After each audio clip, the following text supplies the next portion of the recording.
How do you take something as ordinary as hair and turn it into, well, breathtaking sculpture? In this explainer, we're diving into the amazing journey of an artist who does exactly that. It's a story about family legacy, incredible skill, and, the magic of seeing something extraordinary in the everyday. So let's just start with this question. Can hair actually become a sculpture? And I don't mean just a fancy updo for a wedding. I mean a real, honest-to-goodness piece of art. The work we're about to see answers that with a huge yes. And to really get what's going on here, we have to understand the art form itself. We're talking about avant-garde hair artistry. This isn't about making clients happy in a salon. It's about using hair like a sculptor would use clay or marble. It's all about creating these conceptual pieces that just blow the doors off what you thought hairstyling could even be. So where does a story like this even begin? Well, for the artist we're following, it's not just a career, it's in her blood.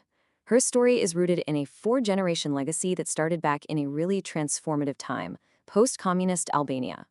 She literally grew up in her father's salon.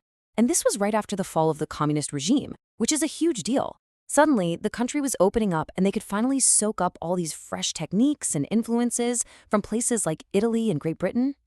And just look at this heritage, it's incredible.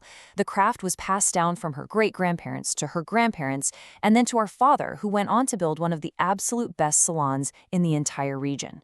So as the 4th generation, she's carrying all of that history with her. But, having a deep legacy is one thing. Every artist has to find their own voice. For her, that meant taking a huge leap, starting a journey to a new world to really sharpen her own unique vision. So she moves to the United States and lands in Grand Rapids, Michigan. But she wasn't about to just coast on her family's reputation. No way. She threw herself into continuous learning, working in some of the top salons and hunting down new mentors who could push her creativity to the next level. And this slide really nails the huge jump she was making. On one hand, you have salon styling. That's about the client, it's got to be wearable, it follows trends. But on the other hand, hair artistry. That's all about the concept. It's sculptural. It's pure, raw expression. That was the world she was chasing. Okay, so we've got the legacy, the hard work, the artistic vision. Next up is the moment when all of that dedication gets recognized on one of the biggest stages in the entire industry. We are talking about the North American Hairstyling Awards, or NAHA. People call it the Oscars of hair. And that's not an exaggeration. It's pretty much the highest honor a hair artist in North America can get. And the year this all happened, this huge career-defining moment, was 2022. And here are the details of that massive win. The artist, Megan Furks, won for the avant-garde category, which, that's the category for the true visionaries. This award, given out by the Professional Beauty Association, basically cemented her status as one of the best in the business, period. And this wasn't some quiet victory either.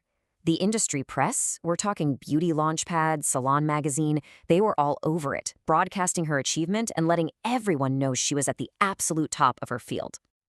But what do you do after you've reached the very top?